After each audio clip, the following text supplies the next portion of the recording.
মা মনসার একটি চোখ কেন অন্ধ? একবার বাবা ভোলানাথ পাতালে গেলেন এবং সেখানে গিয়ে জানতে পারলেন মা মনসা তার কন্যা।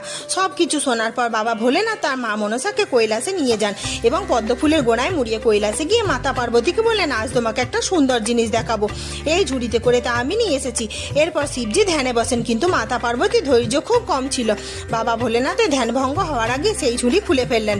ঝুড়ি খুলতে ভেতর থেকে বেরিয়ে এলো এক অপরূপ সুন্দরী নারী মূর্তি। মাতা পার্বতী ভাবেন শিব হয়তো তাকে বিবাহ করে নিয়ে এসেছে, তাই মাতা পার্বতী তাকে কুনজরে দেখতে লাগলেন এবং কুকথাও বলতে লাগলেন। মা মনসা মাতা পার্বতীর কুকথা সহ্য করতে না পেরে তাকে দংশন করলেন এবং পুরো শরীরে বিষ ঢেলে দিলেন। মাতা পার্বতী অসুস্থ হয়ে পড়লেন। বাবা ভোলেনাথের ধ্যান ভঙ্গ হলে তিনি এসে দেখেন এই কি কাণ্ড। ভোলেনাথ তার কন্যা মনসাকে আদেশ করলেন, তুমি বিষ ফিরিয়ে নাও। পিতার আদেশে মাতা সমস্ত বিষ ফিরিয়ে নিলেন। সেই থেকে মা মনসা বিষহরী নামে পরিচিত। মাতা পার্বতী সুস্থ হয়ে পদ্মফুলের ডাঁটা দিয়ে মা মনসার একটি চোখ অন্ধ করে